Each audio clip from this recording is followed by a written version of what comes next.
Pascal. You are now rocking with that dude Pascal. We be going wild, Haitian in the building, so original. Got the haters catching feelings. Get your hands up to the ceiling and keep them held high, cause St. Louis isn't ready. Forget about it, goodbye. Hold on, we just saying hi. Five somebody, rise up. Weekdays, catch us live, somebody. Let's go. Good morning, good afternoon, and good evening, everybody, and happy Thanksgiving. I'm just going to say it early to all y'all. I hope you guys all doing well out there. Welcome to the Pascal Show. Hope you guys all doing well. Hope your day is filled with nothing but joy and not stress. Let me just say that. No stress today, because I know a lot of y'all are right now maybe standing in line at the your local supermarket right now as we speak. So I figured, you know what? I'm gonna do this as a live with you guys. We're gonna chop it up. We're gonna talk about a few things. You know, I haven't done a live in a couple days. Missed you guys. Missed the fam. Okay. But I wanted to hop on. It's been a busy week. All right. But I've been trying to give you guys as much information, as much stories as I can. Hold on, guys. This thing just started tripping. Uno momento, por favor. I'm still here. There I am. But a lot of things have been popping off. And of course, we're also dealing with the holiday week. If you guys are celebrating, because I know a lot of y'all, some of y'all are overseas and in other corners of the world, and you guys aren't celebrating the Turkey Day, all right, or Thanksgiving. But nonetheless, I still wanted to give you guys information and give you guys some stories. We got some things we got to talk about. It's been a crazy week for myself on my end. I'm sure it's crazy for you guys. Like I said, for those of y'all who are in line at the supermarket right now, as we speak, hit the number one. If you're listening to the show right now and you're holding a butterball turkey in your hands, waiting in this long ass line to check out, okay, and get back home so you can get prepped for tomorrow's big festivities, press the number one and let me know. I know not everybody's doing that right now, but I know some of y'all are getting prepared to go out and do that. Okay, let's keeps it reals. All right. But I do appreciate you guys nonetheless coming in and watching the show and being a part of the live with me today, this morning. Because again, you guys could be doing a whole lot more things right now than watching little old me. So I do appreciate you guys. Okay. And to reciprocate that appreciation, if you could do me a favor, hit that like button down below. That'd be greatly appreciated. Crush it. Make it scream out your name. Don't forget, if you're watching on Facebook, because I know my Facebook fam out here, all right, please make sure you hit that reaction button down below. Show some love, all right, for your boy. Show some Thanksgiving love for your boy right here, all right? And of course, don't forget to hit that subscribe button. Hit that if you're watching on YouTube. And don't forget to hit that follow button on my Facebook page if you're watching over there as well. If you appreciate the way I tell these stories, the way I make y'all chuckle from time to time, please be sure to crush that subscribe button, hit that follow button on my Facebook page. That would be greatly, greatly appreciated. All right, guys. All right. Again, happiest of turkey days to all y'all. Okay. May your stomachs be filled with great food. All right. And your hearts filled with love because you're around your loved ones. And that's all that matters, right? At the end of the day, we just want to be winning every single day and be around the people that we absolutely love. Okay. So hopefully you are with the ones that you care for and the ones that you call family, because family can be more than just, it can be more. Whoops, hold on. Because family can be more than just blood related. All right. We got plenty of people out here. You can have plenty of people out here that you consider family, but they ain't. You feel me?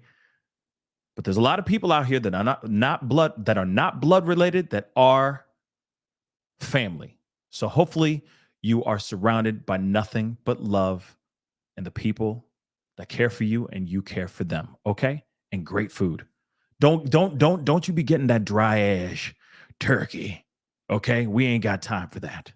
No dry turkeys. I'm just going to put that out there for everybody. For those of y'all who are actually eating turkey, okay? Because I know some of y'all vegan, okay? Or vegetarian, all right? But moving on, guys, we got to talk about this stuff, okay? There's been some new information that's been dropping, okay? The whole world, as we already know, has been reeling over the information that's been dropping from Cassie putting out the $30 million lawsuit, alleging these crazy things that Diddy allegedly did to her. Of course, now we already know about this settlement that happened, and they're saying it was upwards of 9 figures, y'all. 9. They're saying she could have walked out with 100 mil. This is what they're saying. The rumor mill, at least, is saying. Is that true? I don't know. I leave that question up to you because I have only heard about, oh my gosh, she walked out with 100 mil. I haven't heard anything else. Okay. I haven't heard any other numbers except 100 mil. And I guess the question is, does she deserve 100 mil or no? I leave that question up to you guys as well. But now there's been more information. We talked about Diddy allegedly putting out, or Diddy's content that he was making where Cassie was the center of attention, if you get what I'm saying.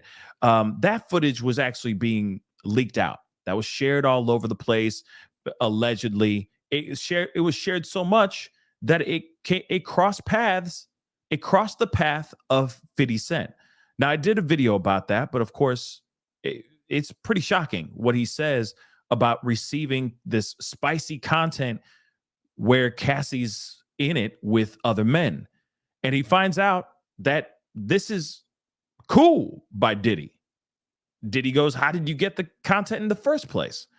So a lot of people are wondering what's up with that, right? I had a question of, is that him trying to lure Diddy in? 50 Cent in? Because 50 and Diddy have had quite an interesting relationship. And if you haven't seen that video, please go and check that out, all right? But then, the most recent video I posted was about Aubrey O'Day talking about, alluding to the fact or the idea of starting a movement of boycotting Diddy, or a hashtag mute Diddy, and any other producers or, executives that may have helped him in his decisions, helped him in maybe shadow banning people or stopping artists from growing, and so on and so forth. It's been pretty crazy, the amount of stuff that has been coming out here, guys. I mean, it's overwhelming, the amount of information. And it's crazy that it's all happening right around the holiday, right? But now there's more information about Cassie. It's almost like we come back full circle, back over to Cassie. And the information here is really, really shocking. And it clearly shows to me that this is a person that doesn't even give two damns about the livelihood of this woman, that this woman literally is just a doll to him. He can nip and tuck and fix and or adjust, put some augmentations, take them out, so on and so forth, to this woman. This woman is not a human being anymore. This woman is just property. She is a thing, it seems as if, when it comes to Diddy and the way he is, from what we've heard in these stories. But, before we get into this, before we go into this article here, because it's in this article, there's a lot being said. It's like he came over. Well, you see the title, but he wants an augmentation done. He wants a procedure done. All right. Implants. He basically forces her to go and get these implants. She gets them done. And then the very next day, he hates them so much that he's literally at the doctor's door, basically saying, no, we need to fix this. You need to take them out. This has got to go.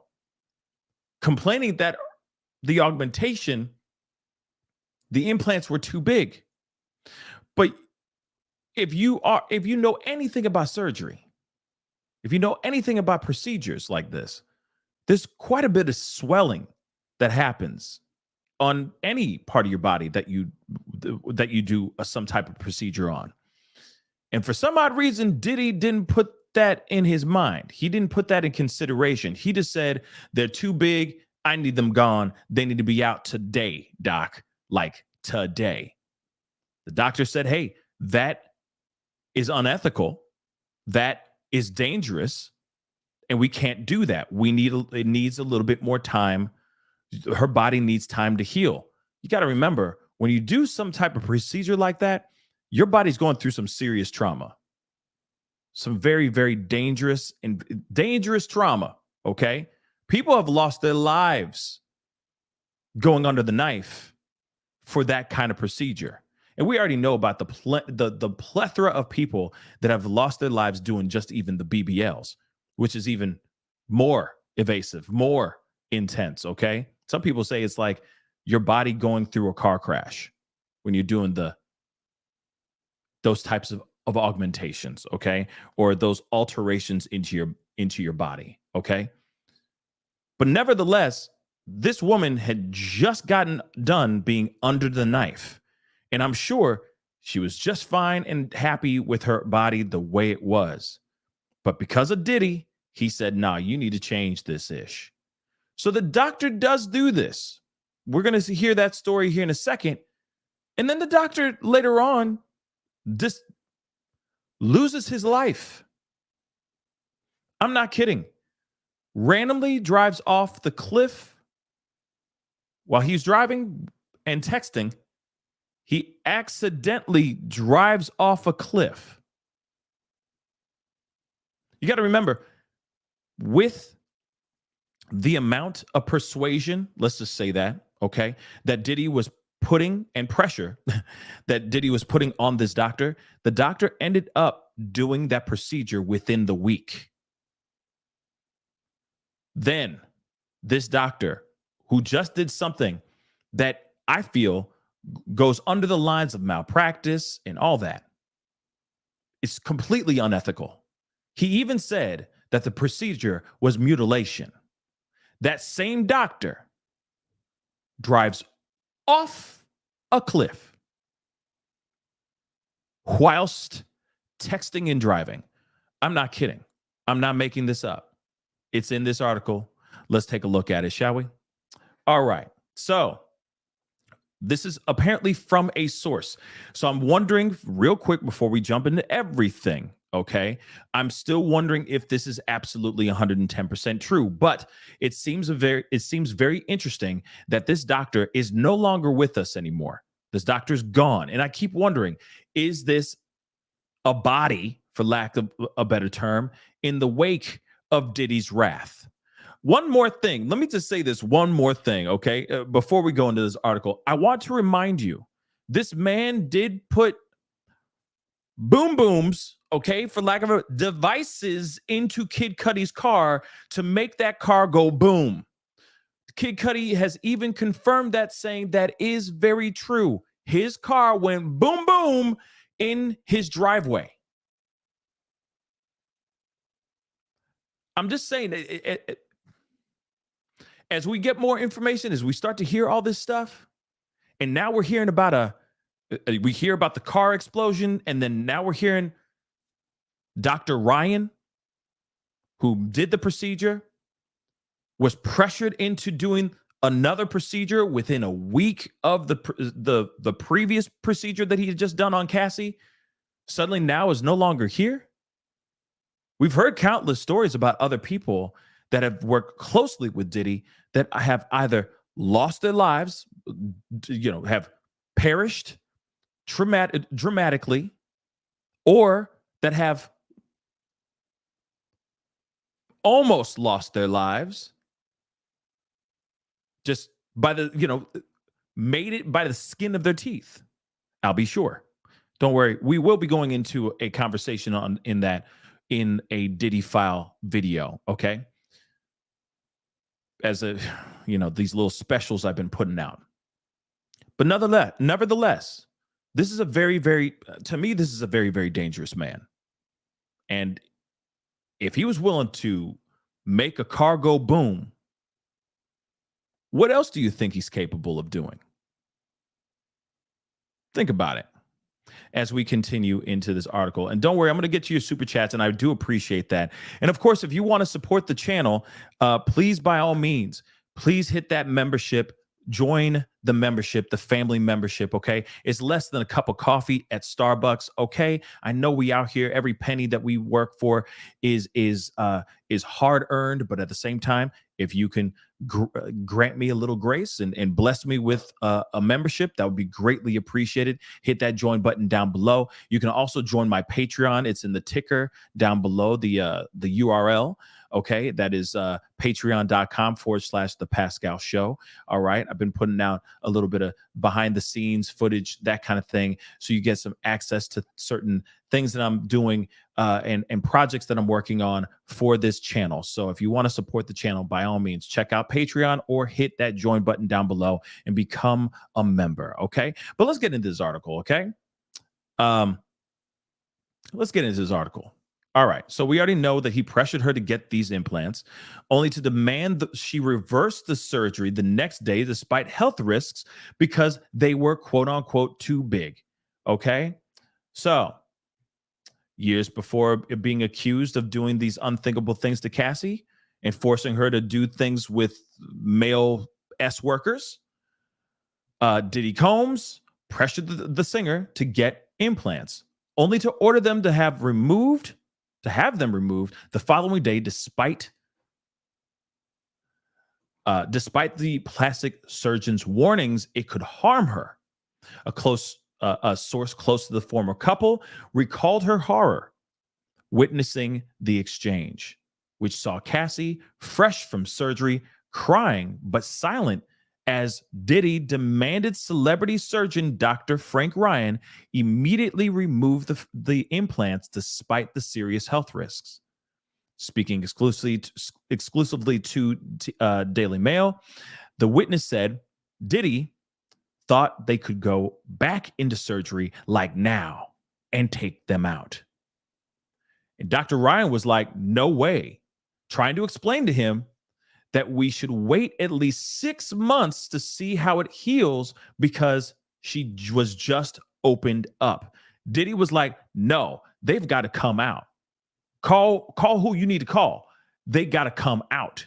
The witness who spoke on the condition of anonymity said the discussion took place shortly after Thanksgiving in 2009. How fitting, given the fact that it's Thanksgiving time and everything. Anyway, this took place after Thanksgiving in 2009 at the office of Dr. Ryan, who lost his life later on the following year in August 2010, when he accidentally drove off a cliff in Malibu while sending a text message.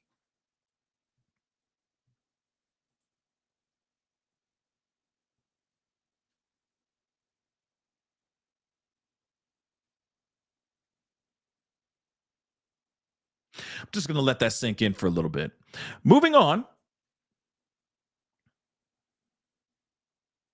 So the inside source said she did not speak out at the time to avoid causing more problems for the couple. No, and probably scared out of her mind. Scared out of her mind because this man is a very dangerous man. She probably knew exactly who she was messing with. She probably knew exactly who this mother lover was. Let's keep it real. She knew exactly who this man is, and she was like, nah, I don't want to cause problems for me. Okay? So things have changed last Thursday. Of course, we already know about the filing. Okay? So moving on, they said, I never thought Cassie would ever come forward to talk about all of this, the source said to Daily Mail. When she finally did yesterday, I was like, thank God. I'm so happy she has the courage to do what she's doing. And I was more than happy to come forward myself to describe the level of A that I saw she was enduring. But just a day after the lawsuit, we already know about it being settled, okay? But the witness says that the 2009 episode in the surgeon's office was, she witnessed this episode in the plastic surgeon's office, okay? She shares her account to help corroborate one core contention of her lawsuit, that he was deeply controlling. So let's take a look at this. I've always been traumatized myself about what I saw, the witness said. To me, watching this, it was just so cruel, so horrible. She was treated like a rat. It was literally like like her voice was snatched and there was nothing she could do. That if she started standing up for herself, she'd be in trouble. She knew to keep quiet and go along with whatever he's saying. All right. Now, of course, there is another story that young Jacques put out here talking about how he turned to her and said, hey, I want you to shave the other half of your head. Okay. You're going to keep like this look somewhat. You're going to shave half of your head. And that's all you're going to do. And young Jock said something along the lines of like they were out, they were kicking it, they were at the club doing their thing, and then he saw this girl, this white girl, like walking down the stairs, and half her head was shaved off, and he just turned over to Cassie, nonchalantly said, "You're gonna shave half of your head off. You're gonna shave half of your hair off." And everyone was like, well, why? Why did you do that? Why are you going to do that? And she said something along the lines of, she said it right here. She said, well, whatever Sean wants, I'm going to do it.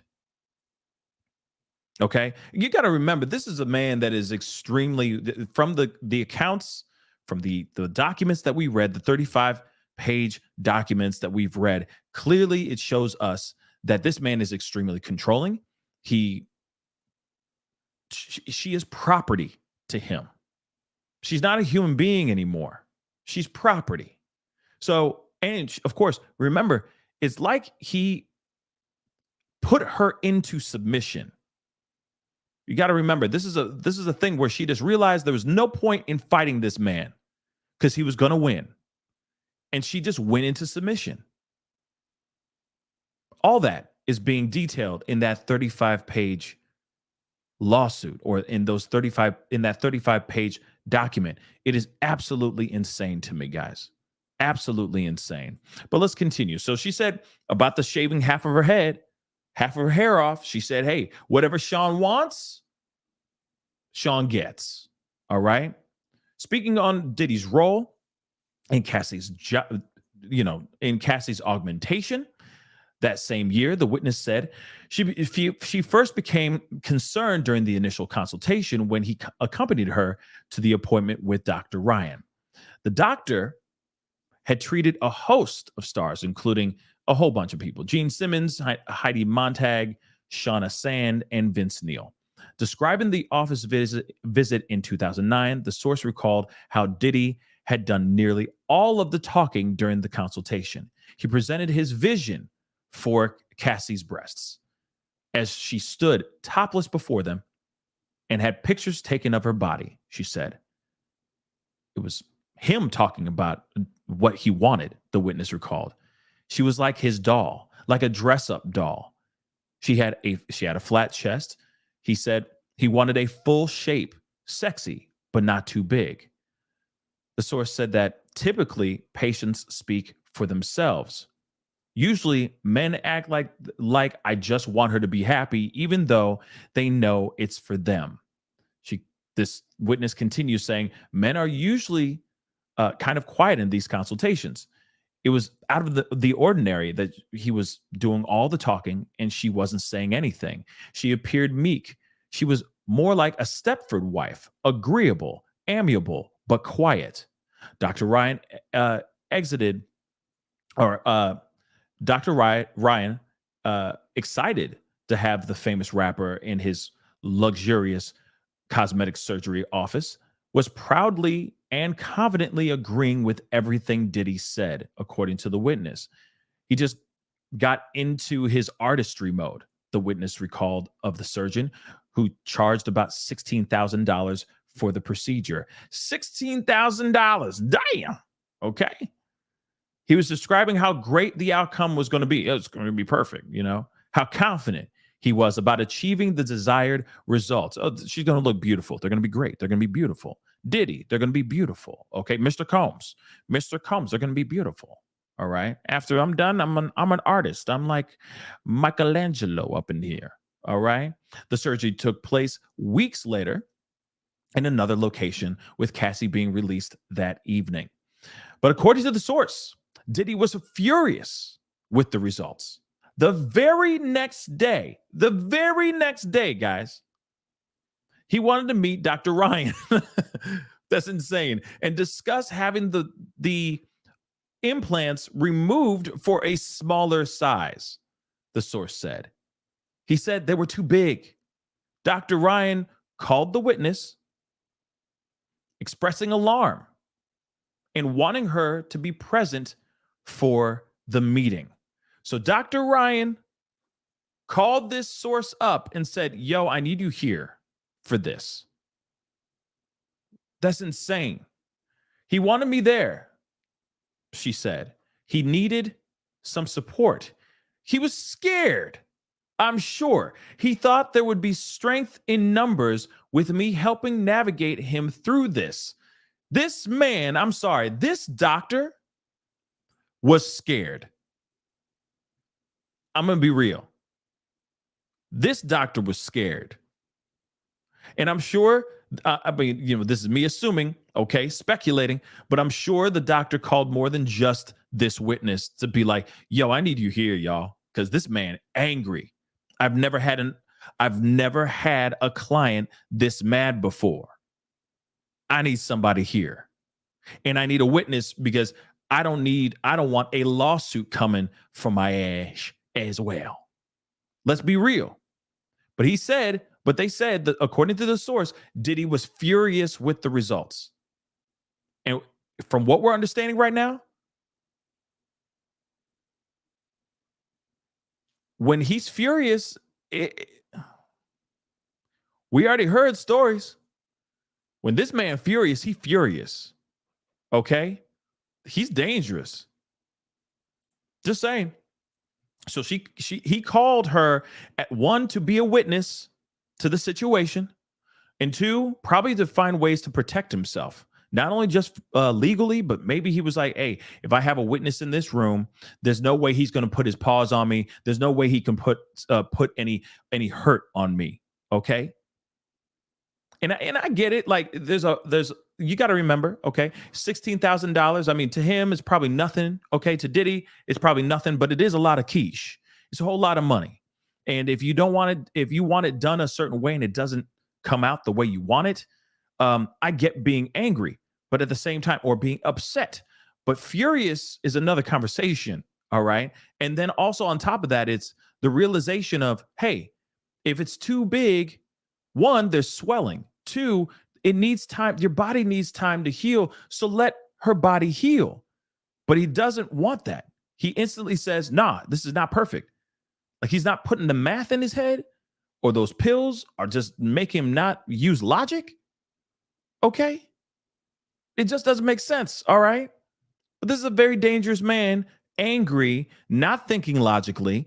He is now sitting here going, I spent $16,000, if not more, for her boobs to be done. They're not done the way I want them to be done.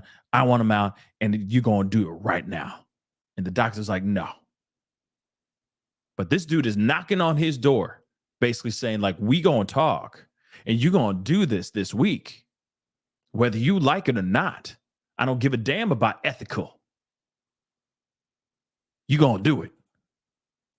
It's insane.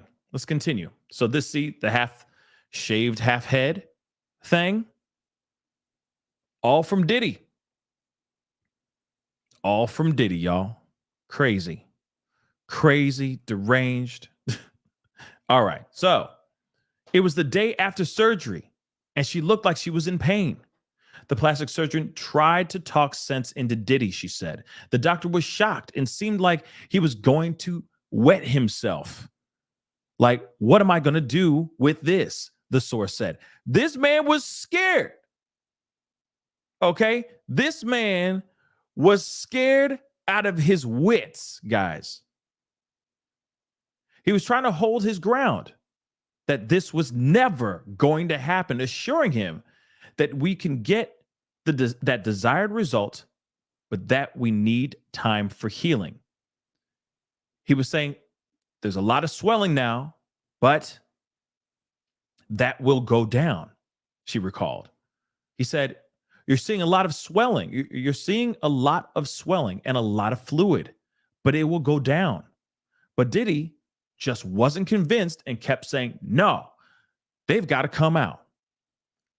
Dr. Ryan succumbed to the pressure.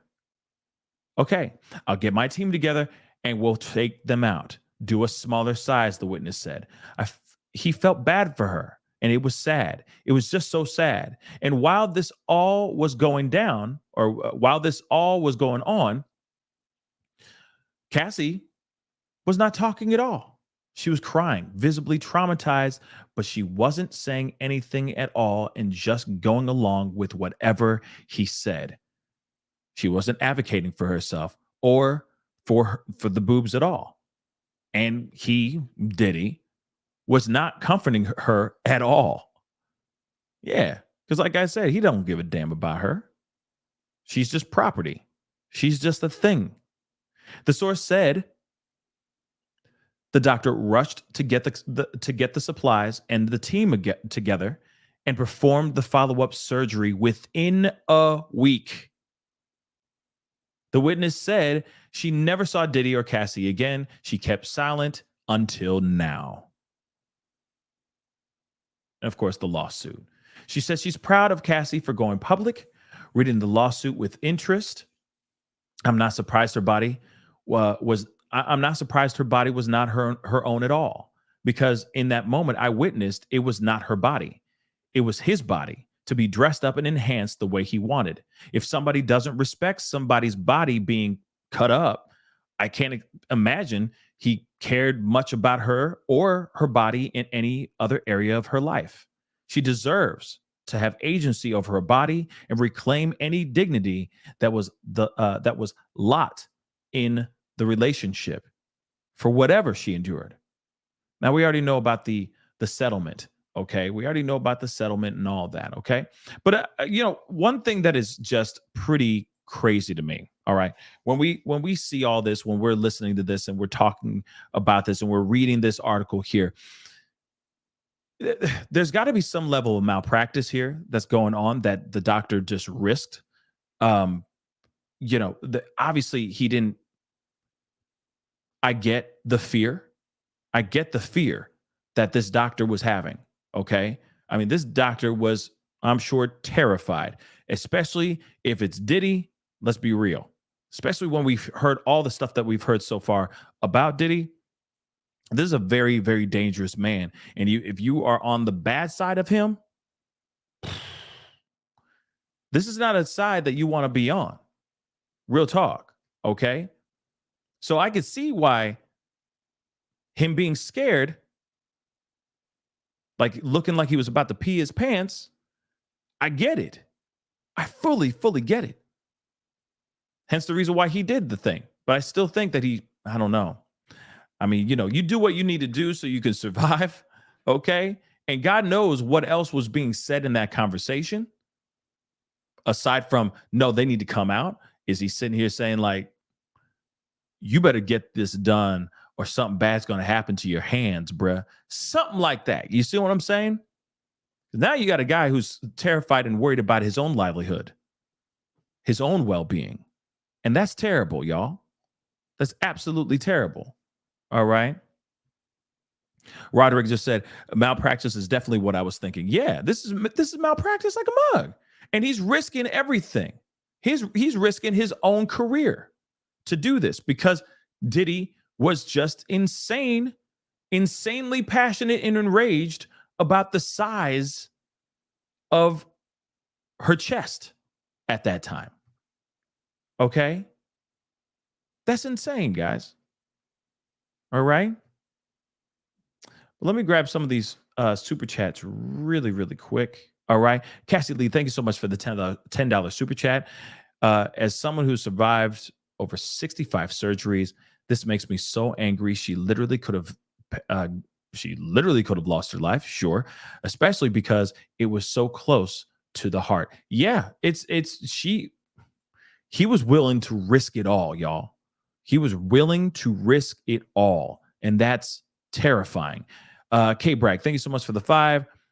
we've been thinking Suge was the supervillain, but it was it was Shiny Suit Man the whole time.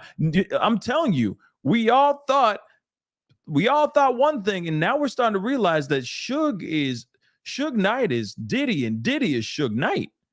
You see what I'm saying? Like, he's just as diabolical, if not worse. They're probably just the same. Think about it. They're probably just the same level of evil, but they're both very, very bad individuals. They're bad.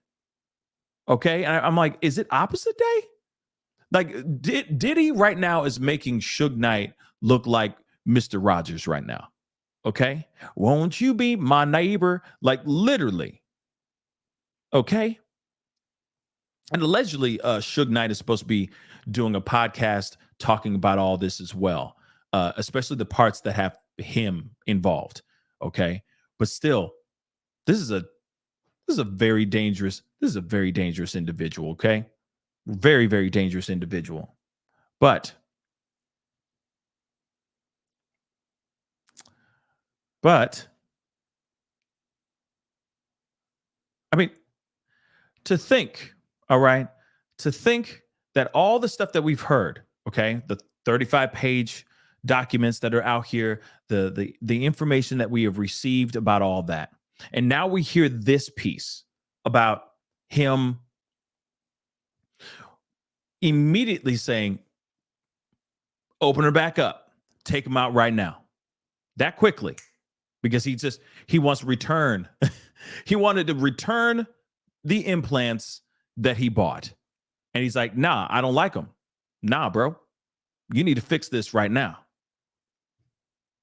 Do you believe this account or no? Again, this just shows proof positive to me how he viewed Cassie. You also got to remember too, like, let's not forget, throughout the relationship that he was having with Cassie, he was also in multiple other relationships as well. Having children. He had multiple women. Okay. J-Lo is in there. You got Kim Porter, R.I.P. in there. You had Gina as well, Gina H in there. You had all these other people, all these other women that were involved. Okay. And you know, I don't know how the rich do their thing, but like I said before, the rich do some weird ass ish. I'm just saying it. I'm sorry. Why is it the richer you get, the weirder the rich people get? You know what I'm saying? Like, it's weird. They got weird appetites, y'all. Weird appetites. But not only was he, well, now we hear about these freak offs, okay? But not only was he out here in these freak offs looking for some BBC, he was also having multiple relationships with other women all at the same damn time. Some of them he got pregnant. Some of them he didn't. Some of them he got pregnant, but was like, you going to get rid of that. Pretty insane. There is something else here I wanted to share with you guys here in this article too. And it's about Camilla Lee Simmons. Okay. Now, Camilla Lee Simmons used to be married to Russell Simmons. All right. Russell Simmons, let me just say this really quick, is already seeing his own. He's been dealing with a slew of allegations about him. But you also got to remember, he's not in America no more. He gone. He off the grid now. And I'm going to sit here and say, why do you think he's gone? All these allegations came out and he kicked rocks. He jumped on a plane and he kicked rocks. Yeah, Nicole B, he ain't never coming back. Okay? All right? Yeah, sure, he can't come back. Okay? He can't even come back because if he does, he gonna get locked up. But I'll tell you this, though. He ain't never coming back. He's fully aware of that, and he's comfortable with it, okay? But Camilla Lee had some stuff to say, or some things have resurfaced.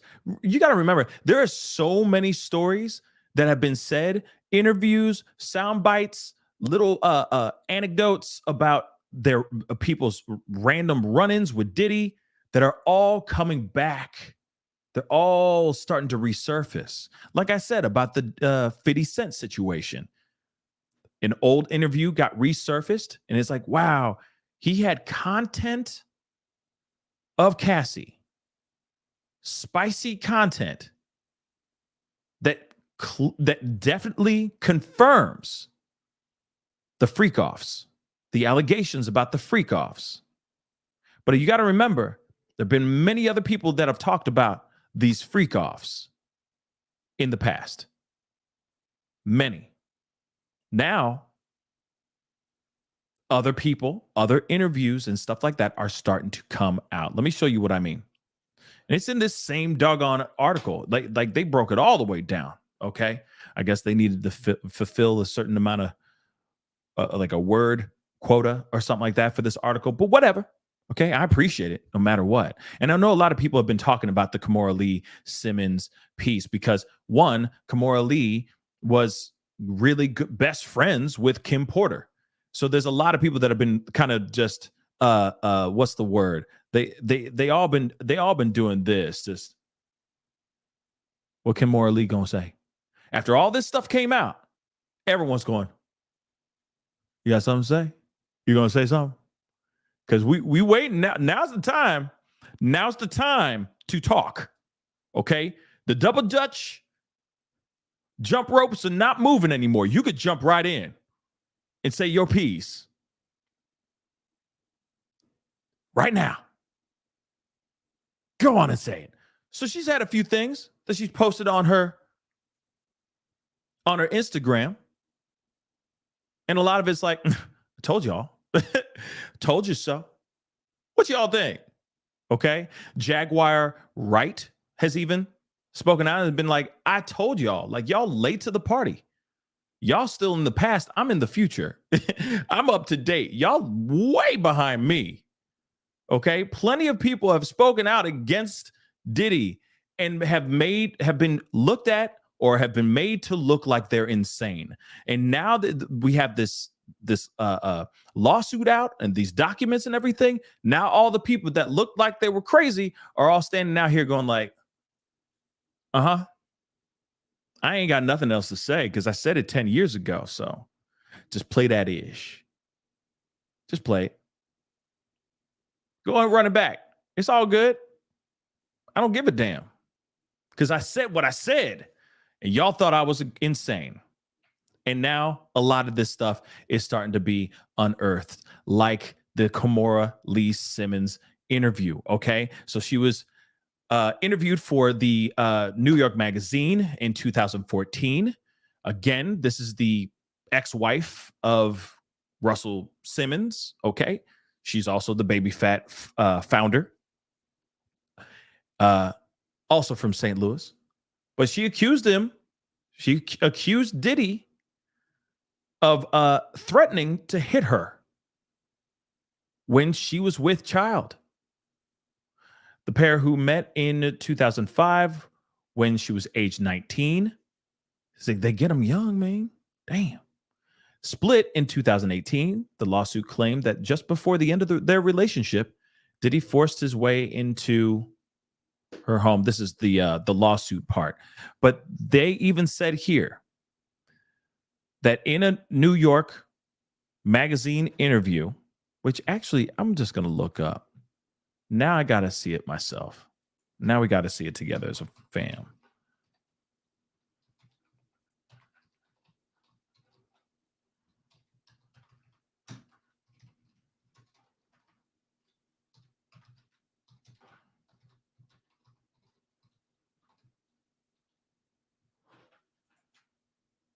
Let me see if I can find it.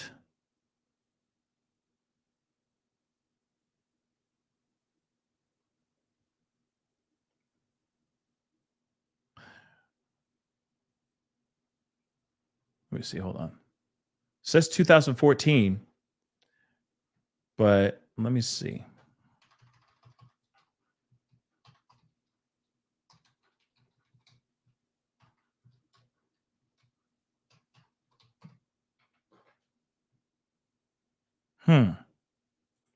Well, I don't have the actual article, but I will share this nonetheless. All right. But she said that he allegedly threatened to strike her.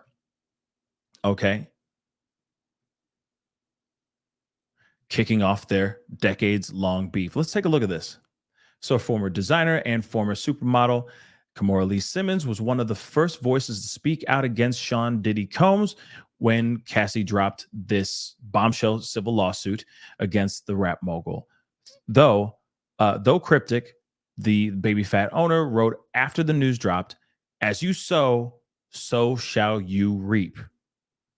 Many assumed the remark was a thinly veiled comment on how Diddy treated her friend and the mother of three of his the mother of three of his children, Kim Porter, before she passed. But some fans remembered that Russell Simmons' ex-wife and Diddy had beef that stretched back almost 20 years. Fans dug up an interview from 2004. So that was a typo. See this right here? They said 2014. So 2004, okay, where she told a reporter that this music mogul threatened to attack her while attending Manhattan City's Center's 2004 benefit performance of The Owl and the Pussycat.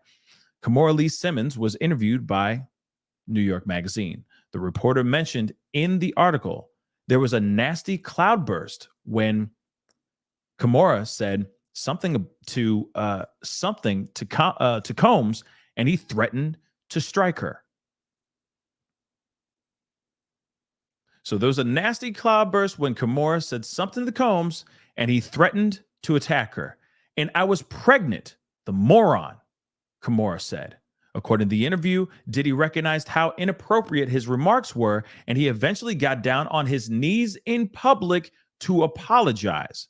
The reporter noted that Camilla was asked what she thought about him even after the incident, and she said, "I respect him for being a fierce entrepreneur, and I appreciate knowing that everything he does is emulating my husband." Wow. The St. Louis native had a lot of flattering words for her ex-husband, Russell Simmons, in 2004, but not too long ago, as with Diddy, she used her social media to throw darts at him around Father's Day, which we already know about all this, that drama with Camilla Lee and her daughter and Russell Simmons and him going on his FaceTime, getting recorded, losing his mind, snapping out on his daughter and Camilla Lee.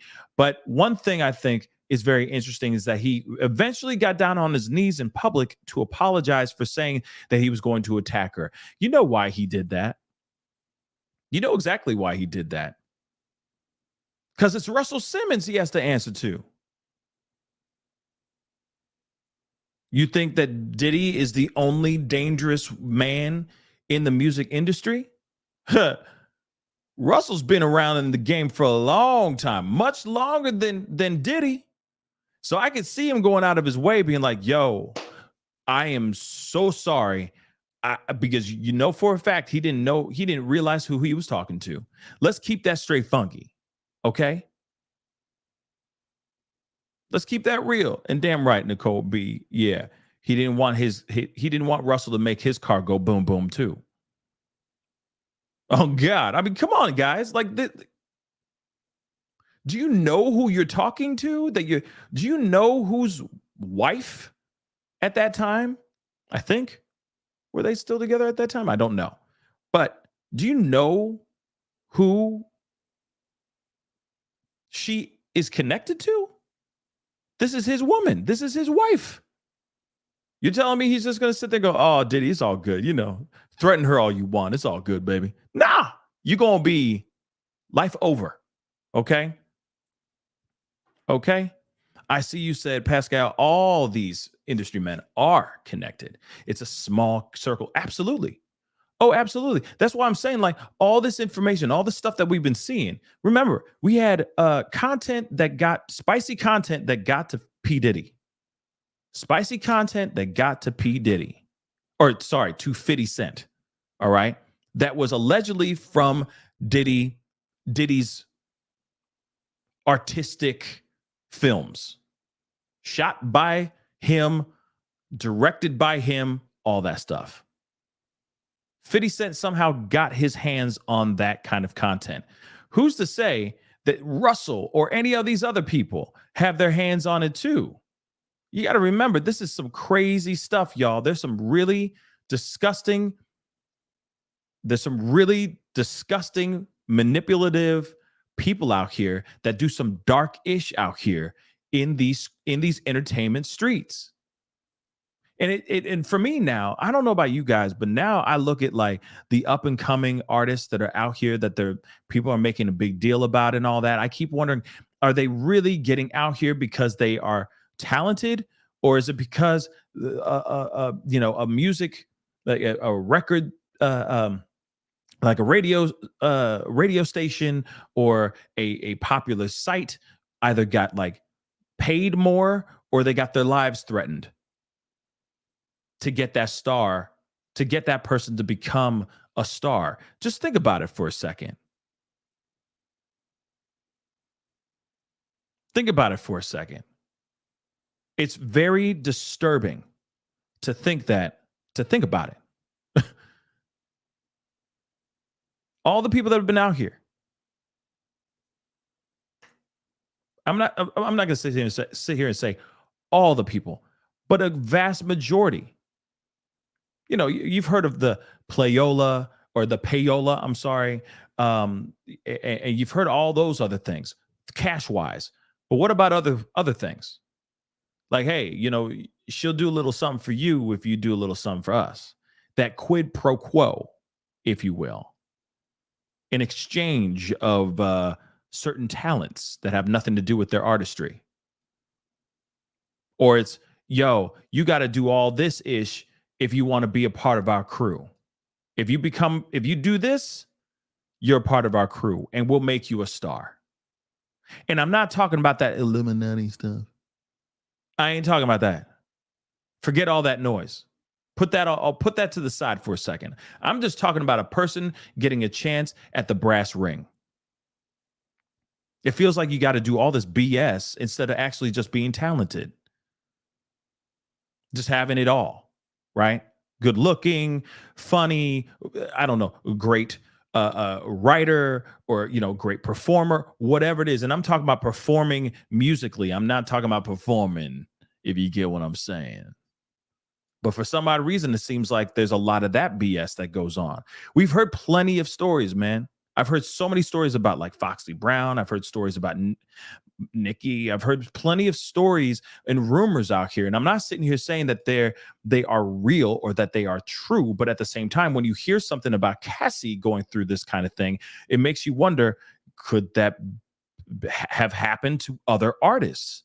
You can't just sit there and look at only just her and just say, oh, it was a one-time thing. No, this is not a one-time thing.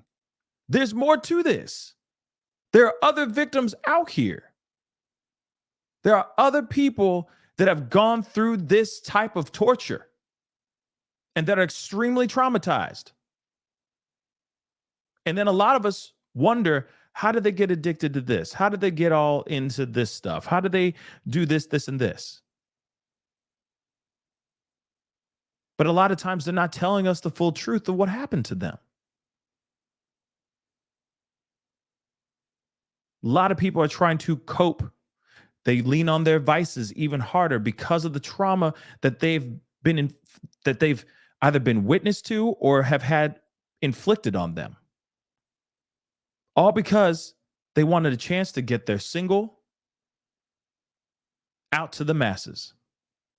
Because they wanted to see their name in lights. That's terrifying, guys. That's absolutely terrifying to think about. And like I said, I'm not trying to say like all of Hollywood or all the entertainment business is all like this, but I mean, I feel like the entertainment business needs a serious reboot. Like they need to hit the reset button fast. Because I'm sure there are, and this could be because of Cassie putting out this lawsuit, but hopefully it emboldens other people to step forward, because there's plenty of other people that have been victims to other moguls. And I'm talking about the Weinstein kind. Okay. But it's terrifying, y'all. And it breaks my heart, because I've had plenty of friends that have gone out to LA and came right the F back so fast. Whoop. They go, yeah, I'm going to be a star. Whoop. I'm right back. No, I can't do that. I can't live that life. Can't live that life. Can't handle it. Nah, that ain't for me, bruh. That ain't for me, dog. I'm just going to make some stuff and put it on SoundCloud and call it a day, bruh. But now we're starting to see why people turn back around. Because it's like, I'm not willing to drink the gold juice. I'm sorry. I'm not going to do it. And you filming it? Nah, I'm good. I will not be threatened, or I'm not going to do this line, or I'm not going to do this thing. I'm not going to take this pill. I want to stay clean and sober. Thank you so much. So I ain't going to do that. Y'all can. Y'all have a great time. I'll have a great time with y'all. I'll keep sipping my drink and having a grand old time. But unfortunately, a lot of these people are like, nah, bro, you're not willing to take the risks. So we good. Good, God bless you. Good luck. See you when I see you. But I'm going to talk to this other artist that's willing to do anything to make it. And I know for a fact I can use the hell out of her, stack up on my bread, and then spit her back out when I'm done with her. And that's what we're seeing a lot of in the music industry, mainly in the music industry. We see that a lot. And it's really crazy too, if you really think about it, y'all. There are so many music moguls out here that have artists that they work with that they treat exactly like Diddy was treating Cassie. Real talk. There is footage. Okay. Speaking of which, I know we talked about Aubrey O'Day. We've talked about Danny DeCane a little bit in my other videos. Please go check those out if you can. Oh, also random left turn, but please go check out my interview with DMC of Run DMC, Daryl McDaniels. It's a really great interview. Check it out, please, and thank you. Okay, please go check out that interview. But back to the conversation. A lot of these guys are literally, they own your body, basically. You are mine. Okay, it's like a little bit of slavery if you really think about it. But the entire time, even on the show of making the band, there's footage out here where there's the producers and the vocal coaches and stuff are going in on the girls, being like, you look a little pudgy right there, girl. You need to drop a few more LBs. Stuff like that. Love the bod. I don't like the face too much. You need to do a little bit of work on your face. Beautiful voice though. But face, no. We need to work on that. It's really messed up. And they all treat the artists like their property, like their cattle. And it's whatever they want it to be. However, the producer or whoever's financing the artist, it's like, if I want it this way, and that it's only going to be that way. It's crazy. And I'm not sitting here saying that all of the these producers and these people who are managing artists and all that, I'm not saying that they're all like this, but there's a good portion of them that are like this. I've seen it with my own two eyes, y'all. I have been witness to some crazy stuff myself. Thank God a lot of them don't manage or work with artists anymore, but I've seen that behind the scenes stuff. And it's dangerous, especially when you have producers or, managers that are rough, that will have no problem resorting to violence if they have to. This is crazy, y'all. Alyssa, thank you so much for the $2 super chat. I appreciate it. Chemicals, party favors, can't say the word, but party favors will make you do things you never thought you'd do. Yep. Hence the reason why they pile these girls up with all kinds of stuff in hopes that they'll be more willing to do whatever they're suggesting. And that's why they did what they did to Cassie. Or that's why Diddy did what he did to Cassie. Piled her up with a whole bunch of party favors and just let it be. You know what I mean? And let her rip. That's crazy. But Taryn, thank you so much for becoming a member. I really do appreciate the support. Thank you so much. Please, if you want to, please be sure to hit that join button down below, just like Taryn, and join the family. All right. That'll be greatly, greatly appreciated. You could also support me on Patreon. Okay. Patreon.com/the Pascal Show. All right. Please do that if you can. That'll be really, really appreciated. That would be amazing. Okay. But yeah. It is pretty crazy. And then, of course, we've been covering and we've covered Britney Spears. Just about last month, there was Britney Spears that was going. That conversation was pretty insane. But you see how she is, how she turned out. And I keep wondering, there's more. I read the memoir, but I just feel like there's more to it. And allegedly there was like 50 pages or something like that. Rumor has it that there was like 50 more pages that were supposed to be in the book. And they actually ended up not being in the book. Okay. And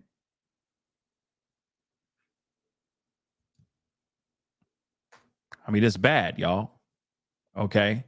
I think that there's a lot more to say, even Britney Spears's story. Okay. I'm sure.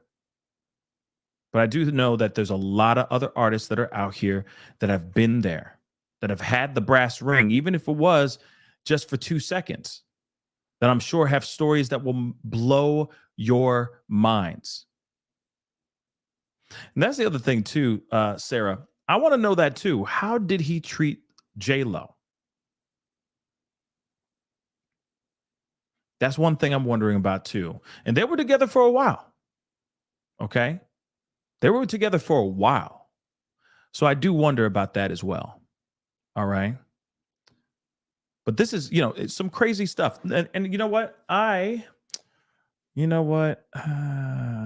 Since it's Thanksgiving, hold on.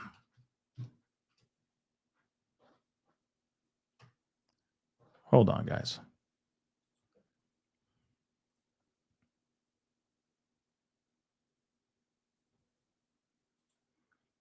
Uno momento, por favor. Don't forget to hit that like button down below, please and thank you.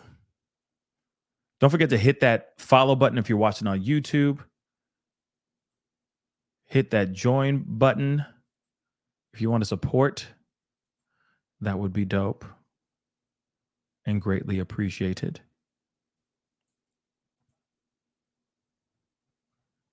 Hold on just 1 second, guys. Sorry.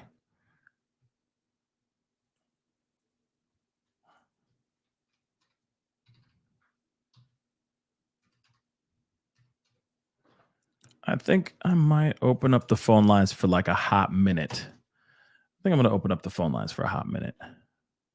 So give me a call. I want to do a little bit of a speak on it because I know a lot of y'all have a lot to say about everything that's going on. All right. Very, very simple rules here. Okay. Keep it short, keep it sweet, and keep it classy. If you don't keep it classy, I'm hanging up on that ass. I don't care. You won't have the nice guy Pascal anymore. I'm just going to hang up.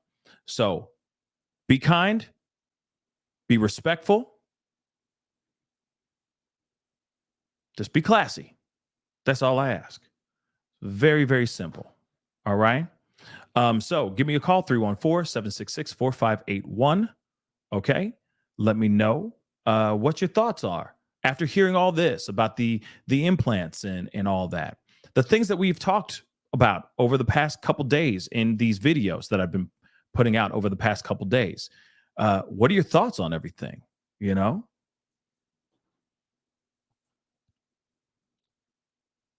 Hey, you're on the mic with the Pascal Show. What's your name and where you calling from?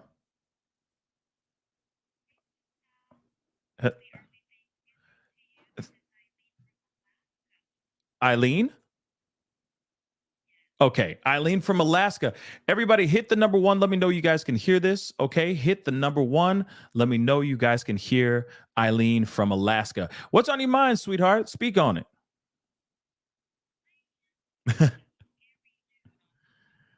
Yeah, he's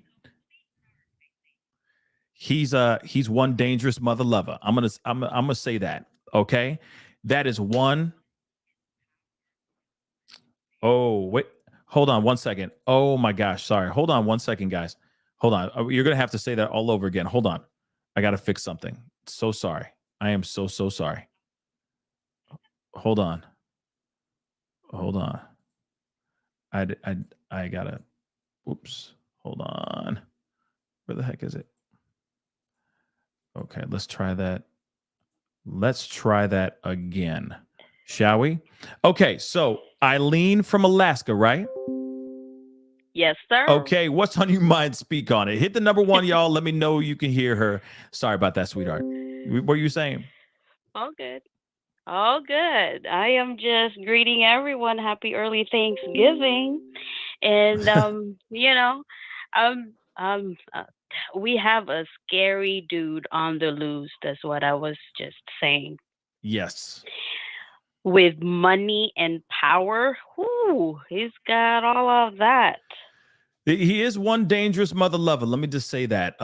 This is one dangerous ass dude. Yeah, I'm just surprised he's gotten away with this for so long. Because of course I see that you believe the allegations that have come out from Cassie's legal documents. So clearly you believe it. But I believe it. Those old pictures that are reappearing right now with all the bruises and that popped lip right there. Mm-hmm. I'm like, dude, you can't deny that. Yeah, you can't deny that at all. And who else would do that? Well, you know what? Surprisingly, there's a lot of other dudes. There are a lot of other people that would put their paws on people just for the sake of having control. You know what I mean? So, that's some serious control issue. It's serious control issues. I wonder what kind of meds he is on. That's not helping him. He ain't on nothing. Okay, this is just a very, very dangerous man. He's high on his own supply of ego. That's what I think. Yeah. High on his own supply. Totally. You see that on all of the shows that's how he portrays. He portrays control and very, very egotistical man. Yes. So high up there. Yes. And so yeah. Listen. I feel like all of us are just reacting to this. We're all reacting to this and we're all shook because of what it's been put out. I would not be talking about this ever I would never be talking about this if there wasn't legal documents put out. You see what I'm saying? So for me, it's not compelling information, very, very detailed too. It's heartbreaking and yes, compelling for sure. Yeah. But it also is it's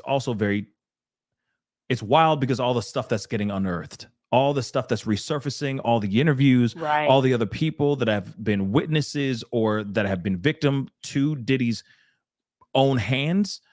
It's just interesting that that's all coming back in full circle. And a lot of us are now starting to go, oh, so it isn't lies. It isn't a rumor. This is actually really true. Damn, and I think a lot of us. Legal documents. Yes. But like I said, I don't think any of us would be reacting. The world would not be reacting in the way that they are if it wasn't for the legal documents. Because you got to remember too, These lawyers, Cassie's lawyers wouldn't even bat an eye at the lawsuit if she didn't have damning information, like damning evidence. Let's be real. I'm sure she has damning evidence, and the lawyers were like, let's get it. Let's get going. You see what I'm saying? But because of that, because of that, that's why he settled real quick. He settled. You see how quick he acted on it. Damn right he did. Damn right he did. And I'm not surprised about it. You know what I'm saying? Like I'm not. Well, no, I actually was surprised that he did settle so quickly. That's what I was surprised about. I wasn't surprised about the settlement. He's scared. Oh, he was hella scared. But the thing is I wasn't surprised about the settlement. I was surprised on how fast that settlement was. And to me, to me, that's an admission of guilt. I know his lawyers were like, that's not an admission of guilt. Mother lover, it is though. No, come on. Hells yeah. How quick he acted with the ego that he portrays, how high of an ego he has. Dude, that says a lot for this man. Yeah. So, thank you so much for calling in, sweetheart. Okay. Happy Thanksgiving to you. And I'll be talking to you soon. All right. Thank you very much. All right. Happy Thanksgiving to you too. Thank you. All right. Bye-bye. Bye-bye. Hey, you're on the mic with the Pascal Show. What's your name and where you calling from? Yes. This is Jennifer Gill. Jennifer. And I just want to. Okay, go ahead. I'm sorry. Yeah, I just want to say that I'm not blaming Cassie, but there's a lot of vulnerability in these women to begin with that causes them to be in these situations. And I'm not a psychologist, but I can sense that's the reality of the situation in a way. And then she succumbed to the drugs, she succumbed to this, she succumbed to that, and she lost her way. Yeah. Question though. And that oh, go ahead. I'm sorry. Yeah. Go ahead. I'm sorry. Go ahead. No, it's okay. I'm just saying it makes me cringe. I know you say victim, but I kind of can't stand that word. And it just bothers me that these women don't have somebody to intercede on their part to say, look, maybe you need to go in this direction instead, because you may not be in the right spot. You may not be with the right person. You may not. There was no. That's what really gets me. Mm-hmm. And I know it's too little, too late, but that's the part that really gets me about this whole thing. Yeah, I mean, there is a certain level of power that Diddy has. Let's not forget. I know. This is an opportunity for said person to become a star, that he is the gatekeeper to stardom. And that can be very alluring. That could be very sexy to a lot of people, very tempting. And so I could see someone who's young, impressionable, desperate, hungry, that has their dreams wanting to happen, and they have the man who could make that happen for them right in front of them. I could see that, of course, being a reason of wanting to stick around a little bit longer, if that makes any sense. But at the same time, yes, there has to be some sort of moment, a realization of, okay, this is getting dangerous, or this has gone too far, or as soon as there's something that happens where you have zero tolerance of, that you go, no, I'm out, bye, I'm not cool with. But at the same time, not trying to victim blame or anything of that sort. But I think that there's a certain level of, you just don't realize it until actually after it happens. Sometimes you're like, oh crap, I don't realize how deep I am in this situation. And now I'm scared of trying to get out, and I don't know where to go. And I think that's what's happened with Cassie in the situation. It's the allure of the lights, cameras, the money, the power, the fame. And that's how he was luring a lot of other people as well into his clutches. I just think she got trapped and didn't know how to get out in a proper way, especially with how connected and dangerously connected he is. You see what I'm saying? I also think Yeah, oh, I understand exactly what you're saying. I just wanted to know something else, which I don't think anybody has ever asked this question. Shoot. What did her parents think about this situation? What did Man. her parents? So you know, what? That's a great question. In the legal documents, it seems like the parents are completely in the dark until one specific moment where she comes basically running back to the parents. It seems like that's the only time that the parents really knew what was really going down with their daughter.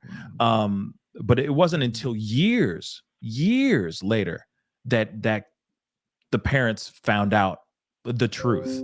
And that was near the end of her trying to get out. So,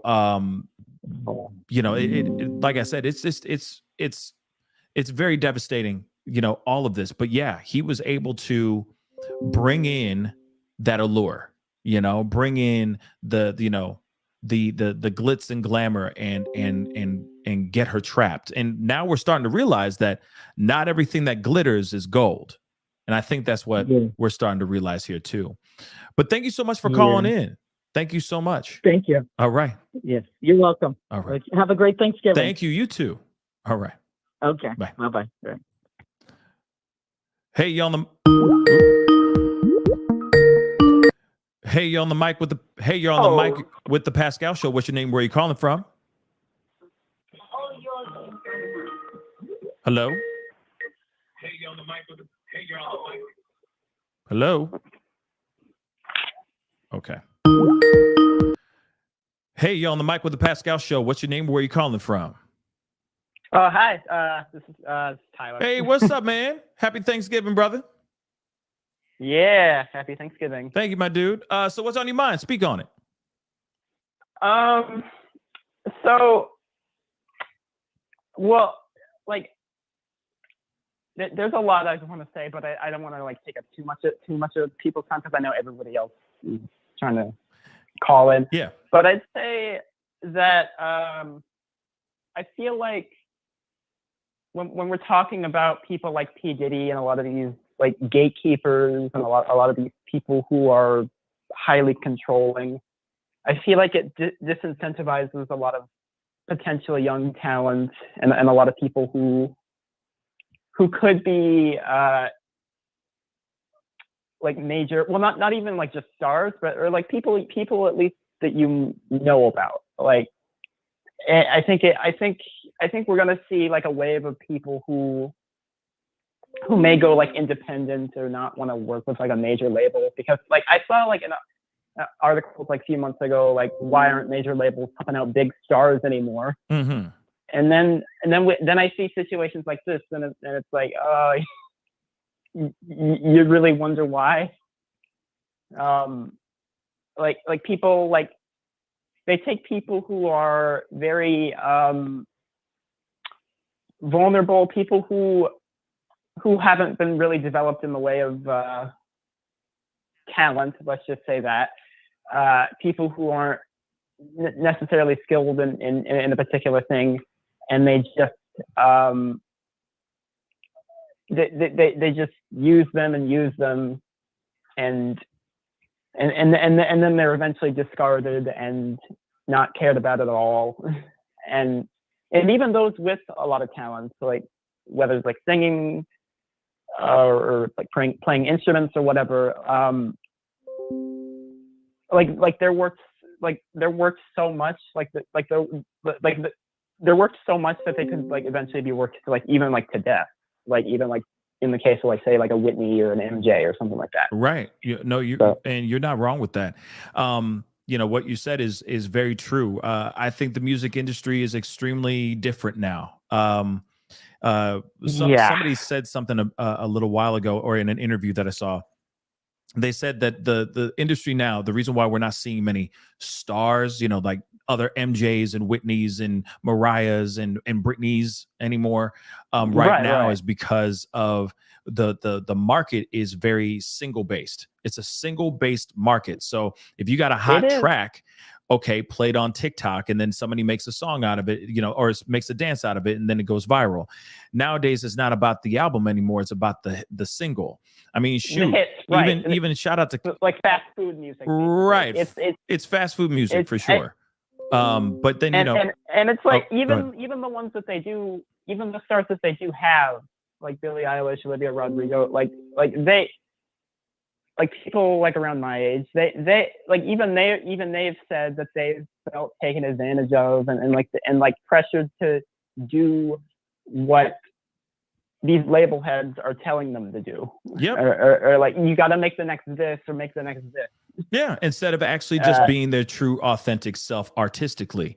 And that's a huge problem, because now, you know, and this is like getting me on my soapbox on some things that I have problems with the industry anyway, but I'm going to say it. I don't give a damn.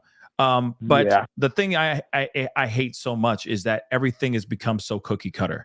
Everyone sounds the same. Everyone looks the same to a certain extent. There aren't really any artists that are out here that are being different. Now there are. I'm not sitting there saying that there aren't artists that are out here that are being, you know, unique and bringing it in a different sound, but they are very few and far between. It's almost like finding a needle in a haystack. You see what I'm saying? Right. They're afraid to take risks and make themselves stand out. Yes. But the thing is that's the label though. That's the label, I think, talking, because if that person, if let's just say, Jack Harlow, for example, say he wants to do a whole rock album or something like that, I think that you know, the label would probably be like, no, let's just lean on more of your strengths, aka we just want another, you know, hit, you know, another song that you made a few years ago. We just need another hit. You see what I'm saying? So that we can make a couple mil off that one track. Go ahead. Well, the thing is, people say like, oh, this stuff is dead, or like, why aren't we getting this anymore? Why aren't we getting this R&B, or why aren't we getting this kind of rock or whatever? Right. But it's out there. It's just, it's just not being pushed the same way that it used to be. No, it's not. And you have to look for it. Shoot. And I know, like, I don't want to get into like I'm an old man now, like, and there's like no merit to new music now. Like I always try and seek out what sounds good regardless. So, sorry. Your dog's damn dog. Okay. Your dog's defending the music industry. Okay. Yeah. In the middle of defending the industry. But what were you saying, real quick? Yes. Well, let me just say, like, I always try and find what sounds good to me, and like I always try and look for what I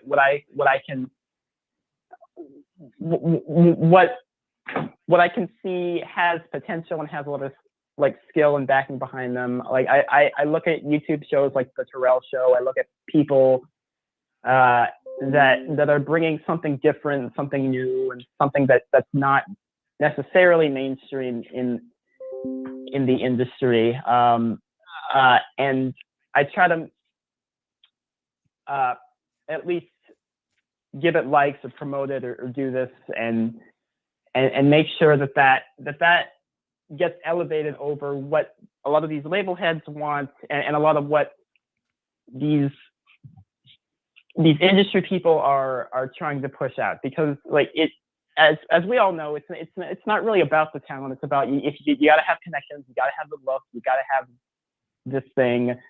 I think if we get back to that place where we just prioritize, oh hey, what can you actually do, instead of, oh hey, like, can you do this for me, or can you do this thing for me, and we'll make you a star, like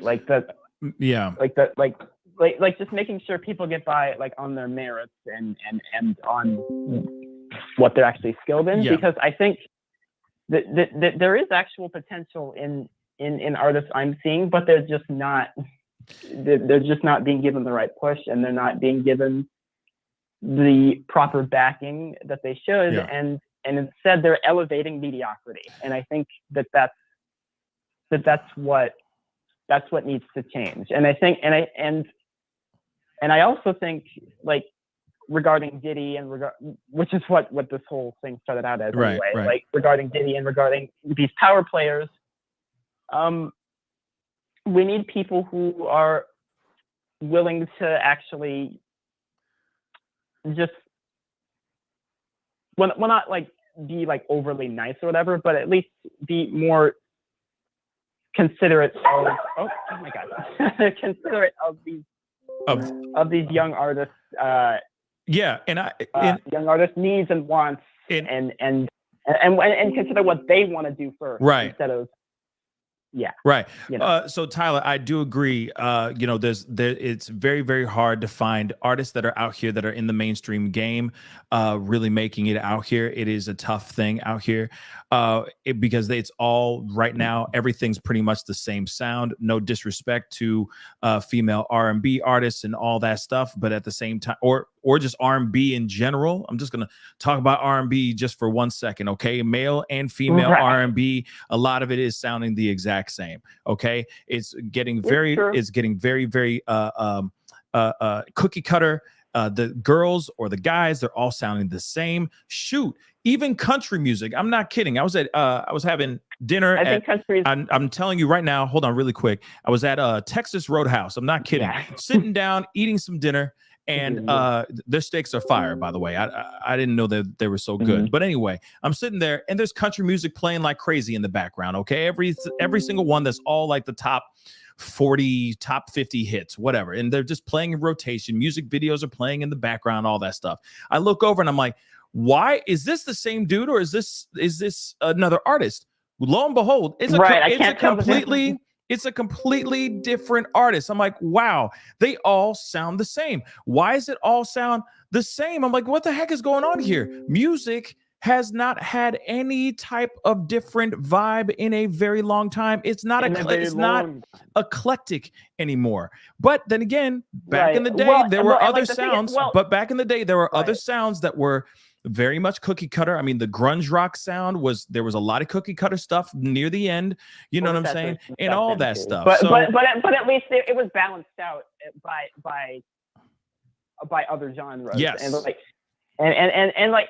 that's the thing. Well, if you look beyond the radio and if you look beyond like the top 10 on Spotify or the Billboard charts, I feel like you're gonna find at least more eclecticism and more people who are giving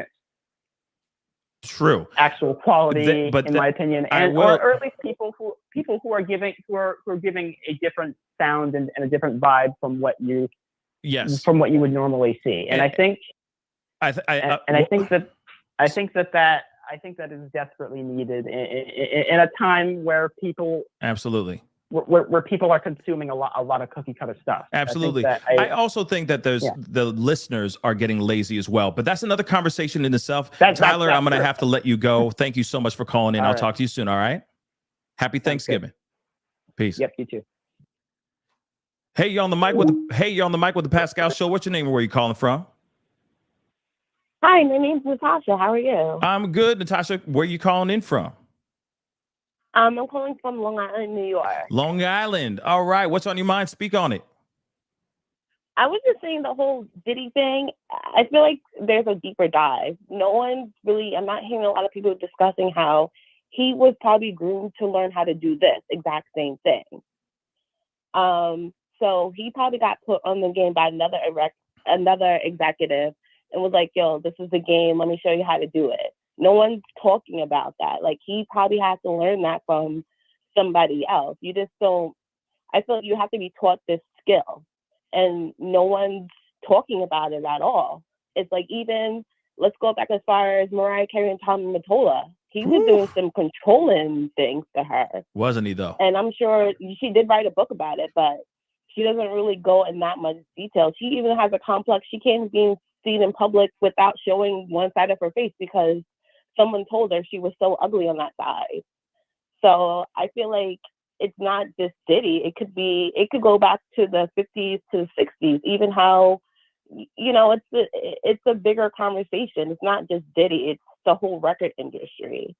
I feel like they're all taught this game, and it's crazy. It's just out of control. He's just one of one that's being thrown to the spotlight. I'm sure there's people that are not even on Diddy's level that are learning this game too and know how to do it. You know what? It's crazy. Natasha, I'm going to say some. Yeah, what you said is very smart. And it's a very interesting insight, because it's almost generational. You know, we hear about stories of people who have been succumbed to victim to DV or something like that, right? But you know, the father learned it from his father, and his father's father learned it from his. You know what I mean? And it goes on and on and on and on and on. And I feel like this is the same type of thing. It's like, okay, I'm gonna peep you up on game real quick. I'm gonna tell you how you control these artists out here. You're gonna come with me. You're gonna get this 101 how to control your artist class. Okay, firsthand experience on how to do this. And he probably witnessed this, but still, it was his choice to bring it on. It was his choice to put it out there and put this kind of pain and the threats and all that, dangling people over balconies and stuff. That was his choice to take what he learned from from a Russell Simmons type or something like that, and you know, and put it onto his other artists and everything. You see what I'm saying? So yeah, I'm sure it's from somewhere deeper, right? I'm sure it's from somewhere way back in the day. But he's still putting it out there, and then other people now are seeing it too. All the other up and coming future music moguls are watching that and seeing it firsthand and saying, okay, if that's how it's done, then I guess this is how it's done. You see what I'm saying? It's scary because it's an ongoing cyclical thing. It's very dangerous, but that's a very good point. Very interesting. Yeah, and I think it's this, I'm in my 40s now, but when I used to go to the clubs when I was much younger, you would just see, why are all these older men, now you look back at it at clubs or at music things, where it's like, why is a 40, 50-year-old here? And it was just so strange to me. But when you're younger, it looks strange. But then when you get older, you're like, wow, like that person definitely should not have been in these spaces and buying, girls drinks, even guys sometimes. We don't talk about this either, about men that are probably being done the same way Cassie is in the industry, just in general. That's not getting talked about either, because, it's like, oh, you're a man, so things like this shouldn't happen to you, but it does happen to men. Yeah. So it's just, I don't know, it's just very strange and weird to me. Unless you're in a work environment, you should not be in a space or like a family party, things like that. There are certain spaces that if there's someone really, really older than you, they shouldn't be in those spaces. That's just my opinion. Yeah, no, I see your point there for sure. Yeah, I think it's just a dangerous. I think it's always questionable and dangerous just questionable. I mean, because it could just be innocent. Somebody there, I don't know why he would be there in those younger spaces, but it does make you wonder, what the reason is, unless he's there scouting for a potential new star or something like that. I don't know. But it is very odd to see like a much older man in a younger like club trying to lure men or women or men into their clutches. It is a bit odd, you know what I mean? But you're right, there are a lot of men that will never speak out. I'm gonna be real. I'm sure there's plenty of victims of Diddy that are men, and they will never speak out because they're making hits. They're making hits, and they don't ever want somebody to look at them in some type of way. So there's going to be people out here, hip hop artists, hardcore rap, whatever it may be, that are never going to speak out because they don't want their image to be destroyed. And if they do try to speak out, they're silent. Yep. They're silent, or they go into a coma. I'll be sure. I'll be sure. Yeah. Okay. He got lucky. All right. But now when I hear about a car going boom, boom for Kid Cudi, now I'm like, shoot, this man is the angel of death. That's what I think. Okay. Yeah, for sure. So I wouldn't be surprised if something happened randomly to Al B. Sure once he started speaking out about the mother of his child's death. You know what I mean? I'm not surprised. Mm-hmm. I'm not surprised. Me neither. It's too much of a coincidence. But Natasha, thank you so much for calling in. I really do appreciate it. All right. No problem. Have a great Thanksgiving. Thank you. You too. Nice to speak to you. Oh yeah, of course. Bye. Always. Have a great one. Bye-bye. Right. Bye-bye. All right. All right. So that is that. All right. So that ends the call in segment of the show. I do appreciate you guys coming in and being a part of the conversation. That really does mean a lot. All right. But yeah, I mean, I know a lot of y'all were just listening and just wanted to hear other people's thoughts, and I do appreciate that. I love it when we do speak on it. Especially when we get really great, insightful conversations going on. But yeah, I think when it comes to the industry, there's a lot of people that are willing to do whatever it takes to survive, to get out here, to be successful. And what sucks about that piece or that part of the industry is that there are very powerful, rich men and women that have full control over whether that person gets their record played or not. They're the gatekeepers of stardom. They're the gatekeepers to success. And all these people, and there's a lot of people that want to be a star out here, will be willing to do everything in their power to succeed. These rich individuals, the executives and whatnot, see this and they get their mouths start salivating because they see this guy's got a hit. He's great looking. He's this, and this. I'm going to use him as much as I can. The record label takes all their money. The kid thinks he's about to be a superstar and live a lavish lifestyle and be a huge star and live on the side of a mountain looking over the ocean and all that with all of his hard work, with all of his residuals, only to find out that he doesn't even make not one penny. It's the producers, it's the executives that are sitting there living fat. And that's what sucks. If you're really talented, you can get ate up out there or in the industry. It's the thing. You got to be a double threat, okay, in the industry. Not only do you have to be talented, or actually triple threat. Not only do you have to be good looking, okay, you have to have some sort of appeal. You got to be talented. You can't just, some people are just born into it and they don't have any talent and they still are superstars to this day. But that's another conversation in itself. I'm just talking about a regular, good old fashioned dude from, a good old fashioned person from from right around the corner from from suburbia in a neighborhood near you. Okay. You got to be good looking. You got to have talent. But you also have to be this third part. You have to have a business sense. If you don't know anything about business, the business side of the industry that you're in, learn it. Learn it quickly.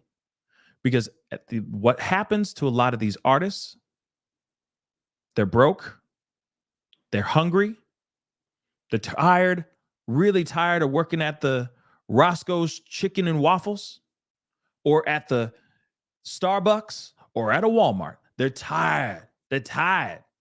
They just want their music to get up. A producer sees them, says, wow, baby, I'm going to make you a star, baby. I'm going to make you a star, right? Next thing you know, that person who's always wanted to have that chance is so desperate that they don't read the fine print. I repeat, they don't read the fine print. This is when the producers are salivating because they know that, hey, he's got a few hits on TikTok or he's got a decent influence, but his record is playing like crazy in the clubs. He only has that one song so far, but he's good looking. He can rap his ass off, and he's got a hit that people are talking about all throughout the internet. Salivating, they are. They're going, sign this, baby. We got you. You're about to be a star. This guy who's literally just putting out a few songs on TikTok, but working at an Amazon warehouse, all right, is sitting there going, well, my life will be completely different after this. I don't have to wake up at 4 o'clock in the morning and do this ish at Amazon ever again. I can actually write music. I can actually do what I love. And I'll get paid handsomely, y'all. I'm about to get paid. He signs on the dotted line, almost like he wrote it in his own blood. And what happens? The guy goes out. His song is a hit. It gets radio play. People listen to it. People are eating that ish up like it's going out of style. But what happens?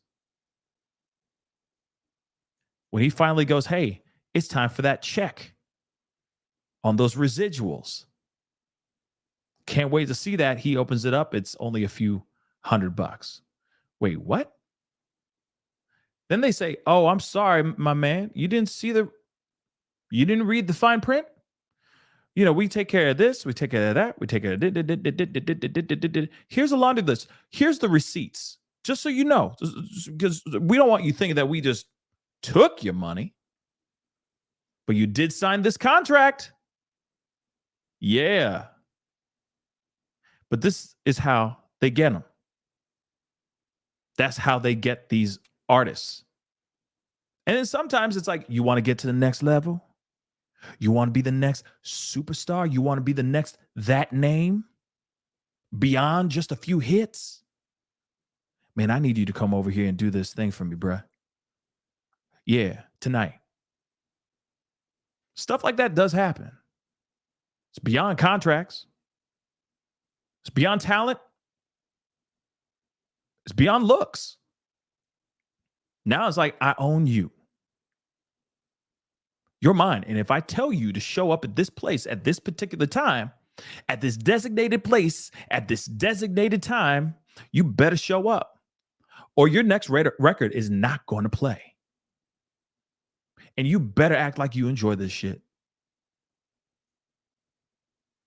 Those things are real. Those things are real.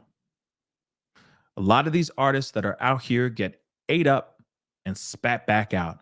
And then it happens so fast, their heads are still spinning. And then they get upset. They get sad. They get depressed. They start using. They start doing things that they never thought they would do.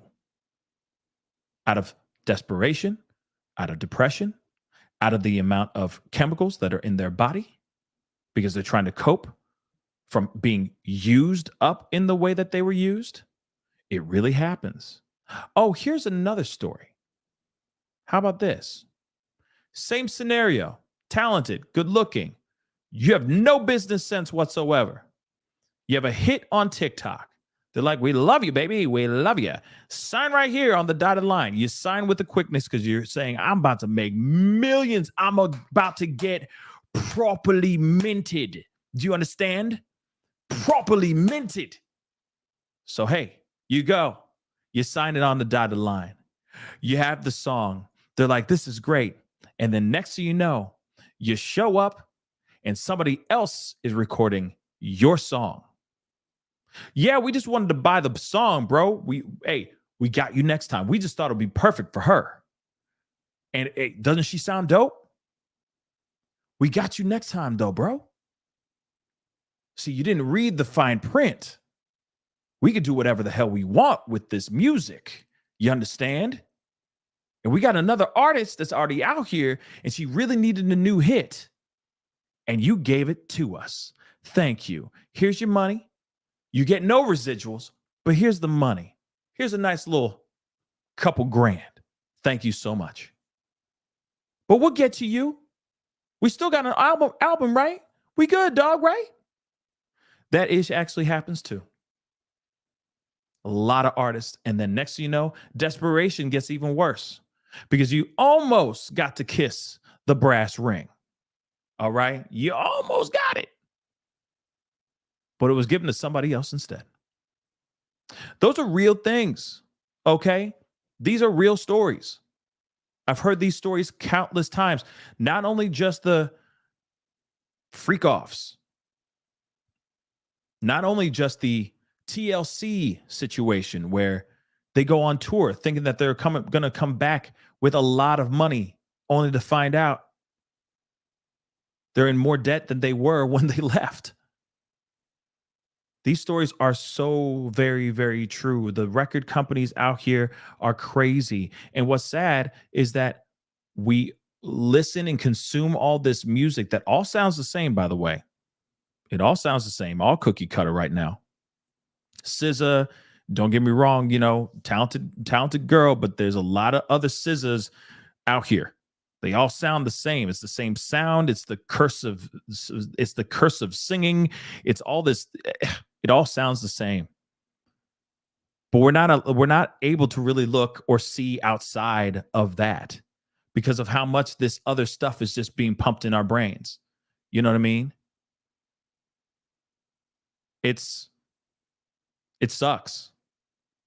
And a few brave individuals, the few of us, will go and venture out.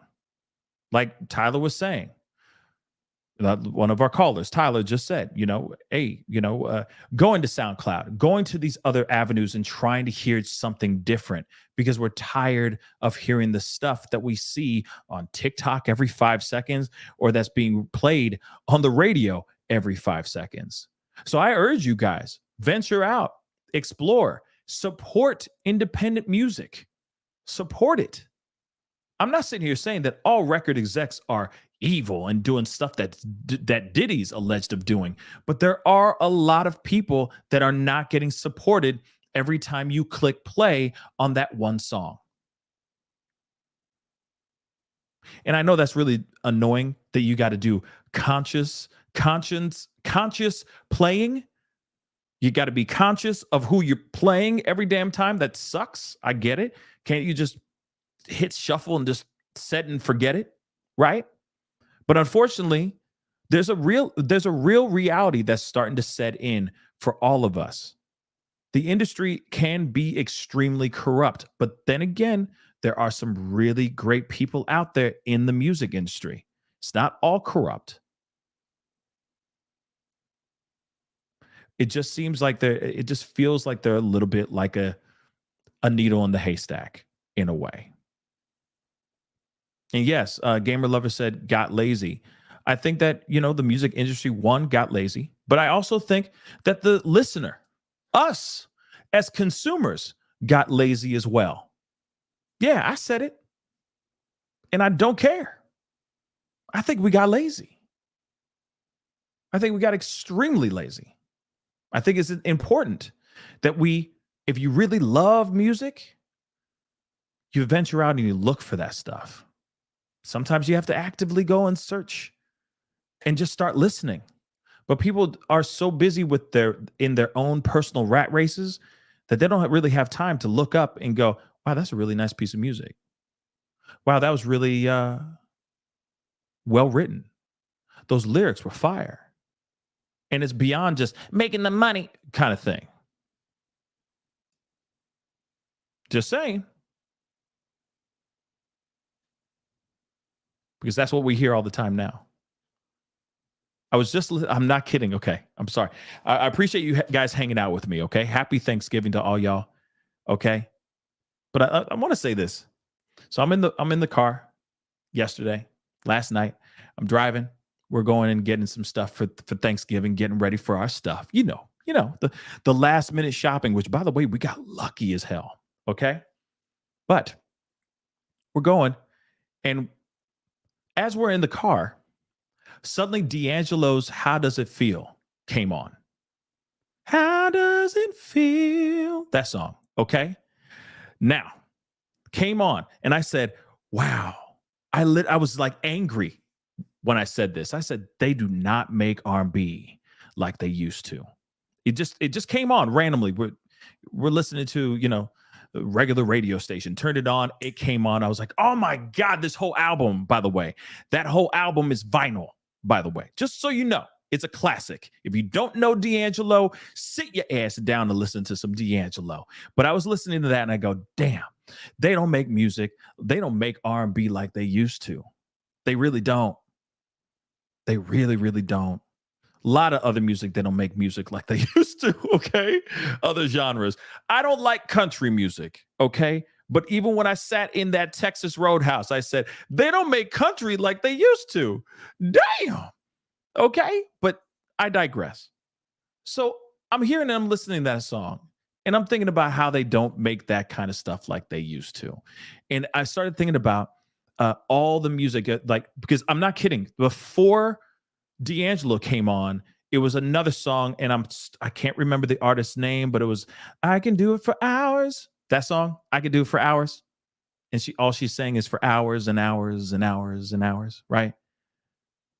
So that song came on, and then right after that, it was D'Angelo. And I go, damn, so different. Sounds are completely different times as well. But at the same time, I'm like, damn, the so different. And I go, who this? The I can do this for hours and hours. You know what I mean? Whatever the song is. And I go, I was like, is that? In my mind, I'm like, is it SZA? Is it Is it Because a lot of them sound the same. D'Angelo, when you hear D'Angelo, you know exactly it's D'Angelo. Tell me I'm wrong. You see what I'm saying? Artists were artists. They stood out on their own. You knew exactly who that person was. As soon as you heard him sing, boom, I know exactly who that is. That's Luther. You don't even need to ask me any more questions. Okay, I don't even need more time. That's Luther, right? Oh, that's Barry White. Damn, that's Barry White. That's D'Angelo. Okay, that's R. Kelly. Yeah. You know what I'm saying?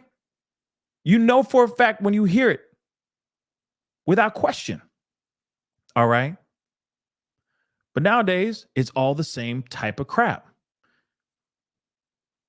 Just saying. Okay. Now, there are artists out here that are very talented, but they have their hits, but then everything else is filled up with all this other stuff. And that's the piece that gets a little bit frustrating. You know what I mean? See, even my dogs are getting frustrated about this ish. Real talk. Okay. Romeo mad. See, he agrees. He's like, don't you talk about my Luther, man. Okay. But I'm just saying, Marvin Gaye. And I know that's going all the way back. I mean, that's going back. But at the same time, there was music that had, each one had a fingerprint. Oh, each one had a fingerprint.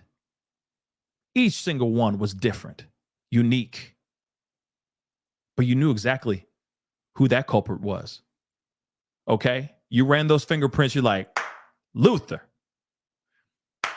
Brian McKnight. You see what I'm saying? Without question. But now things have changed. And now it's all the same stuff. You see girls coming out, these R&B artists that come out, and I'm not saying all of it is bad.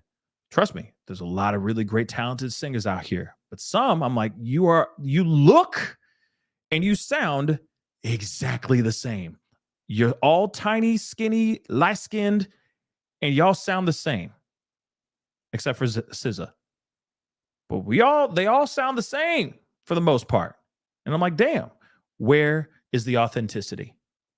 Where's that fingerprint in their music? Oh yeah, let's not forget Usher. Let's not forget Breezy. Okay, all of them unique in their own way. But those are all legends. And they were here before this new sound came out. Okay? Especially with all the sexy reds and all the You know, that's a whole other conversation in itself. All right. But things have changed. And when it comes to music, okay, and when it comes to these managers out here, there are some very dangerous ones out here, and because they know that they have the clout, they have the name, they have the connections, and then most importantly, they have the money. So they can coerce anybody into anything because of their power, their volatile nature, their dangerous nature. And now we're seeing that with Diddy. One thing I want to say, and I didn't finish what I said earlier, but it's really important that every artist, y'all got to be savvy with the business. You could be good looking and talented, but if you don't have the business savvy, you're screwed. You got to make sure you are business savvy. Period. Make sure you know what the hell you're doing and what you're talking about, and you read the fine print. Or if you have certain demands, make sure you got those demands met. Make sure those are met before you sign anything. So I watched the Tyler Perry documentary that's on Prime. By the way, it was really, really good, by the way. And I was watching it, and one thing that he said, or one thing that people were saying about him that I took away from what I took away from the documentary is not only just putting in the hard work and leaning on faith and putting in the work, and all will come together, but also having the talent. I mean, it's up to you if you think Tyler Perry is good looking or not, but the talent, the looks, and the business. If you know about business, you can go very, very far. If you know how to make it work out for yourself, you can go very, very far.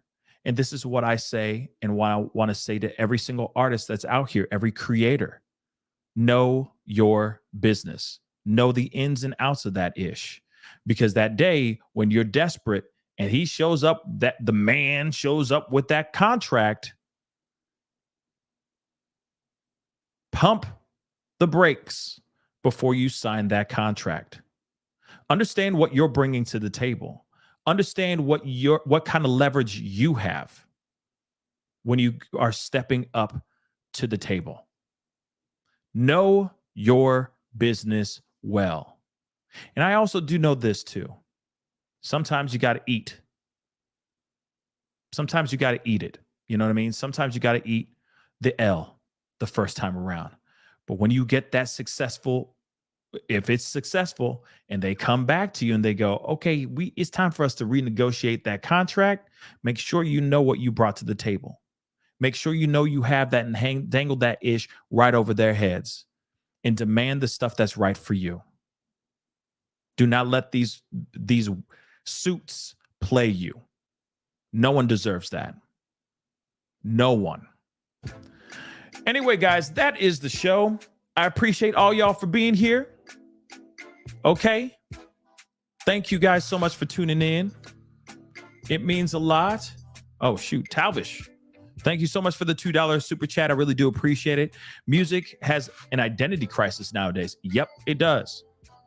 And I hope that they figure it out. You know what I'm saying? I really do hope that they figure that ish out. Real talk. Okay? But before we fully leave here, I wanted to share this really quick. I haven't really been pushing like crazy or asking for much, but I do have a GoFundMe going on. I have a special coming out later on this coming month, holiday special that is going to be filled with skits, musical performances, all that stuff. I'm really, really excited about it.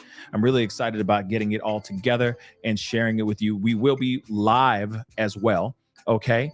And so please go over, okay, to my, okay, I'm going to pin the GoFundMe link. Thank you, Debbie, to the top of the chat. Please, by all means, go over there. If you can contribute, that would really, really be amazing. I'm trying to get to $2,000, okay? And we're almost there. So $5, $1, whatever, can get us past that. I mean, I see 600 some odd people watching the show right now. If everyone donated $1 right now, we'd be past $2,000. Real talk. So if you can, or, you know, close to getting past $2,000. But if you guys can, consider hitting the link, donating a little bit goes a long way. I could use all the positive energy I can get for this particular project. It's not going to be a cheap endeavor, but I could really use the help. I know that's a lot to ask, you know, and all that, but I'd really appreciate the support if you can. So the link is in the description box down below. If you're watching the replay, it is pinned to the top of the chat right now as well. If you're watching live, and if you want to contribute, please, just trying to get to just to $2,000. Okay. That would be really, really amazing. I'd really appreciate that. Melissa E, $10. Thank you so much. I just don't understand the risk the doctor took. Simply refuse based on your practice and ethically. Then again, I'm sure Cassie has to consent at some point. Yes, you're absolutely right. One thing I don't get, and I do think that he was just terrified out of his mind. But at the same time, I mean, that's your whole career. That's potentially losing your ability to do what you do. That's losing your license, all that stuff. I mean, that's crazy. That's scary that he was willing to do all that and just be cool with it. That's very, very, I mean, but this is a very dangerous man that we're talking about here. And I'm sure that Diddy did not show up to this meeting alone. Think about that too. Okay. So that's scary. Okay. But again, Melissa, thank you so much for the support. Again, to all y'all, thank you so much for the super chats. All right. I really do. And the super, all the super chats. I really do appreciate it. Okay. And of course, thank you to the new member. Welcome to the family. Again, hit that join button if you can. All right. If you want to join the family, that would be greatly appreciated. Check out my Patreon. It's in the ticker right down there. Okay, check it out. All right. Don't forget to hit that like button down below. Hit that reaction button if you're watching on Facebook. Don't forget to hit that subscribe button if you're watching on YouTube. If you're watching on Facebook, make sure you hit that follow button over there as well. Your boy's working hard out here in these streets, dag nabbit. All right. So it would be greatly appreciated, and it'd be great to have you a part of the Pascal Show family. Anyway, guys, it's time to get going. Happy Thanksgiving to every single last one of y'all. All right. Real talk. Remember that you are blessed, that you are lucky, and you are highly favored. And most importantly, you are loved. Do not forget that tomorrow. As you stuff yourself ridiculous into a coma, okay, with food, be sure to give out that love to all the people that are around you, that support you and love you and tolerate your stanky ass. Okay. So do something wonderful, do something positive tomorrow. Hold the door open for your mama, you know, give her an extra hug or an extra kiss on the cheek, whatever it is. You know what I'm saying? Whoever it may be, just show some love to the people you are around. We need to be more thankful for the things that we do have and stop being so envious of the things that we don't have. Because sometimes the reason why we don't have those things is a real blessing. Anyway, guys, it is time to get going. I appreciate all y'all. Happy Thanksgiving to every single last one of y'all. Kimberly in Japan, thank you so much for the 500 yen. Thank you, sweetheart. Happy Thanksgiving to you in Japan, if you're celebrating it, that is. Okay. I hope it's a wonderful one. Okay. And I hope it's a wonderful one for all y'all too. Okay. Stay blessed out there, guys. I'll be seeing you guys very, very soon. Have a great rest of your day. Don't get stuck in traffic. And if you do, don't get mad. Just laugh it off. Great things are coming tomorrow. Okay. Anyway, guys, it's time to get going. Be good to yourselves. Be good to one another. Happy Thanksgiving, everybody. This is the Pascal Show. Bye.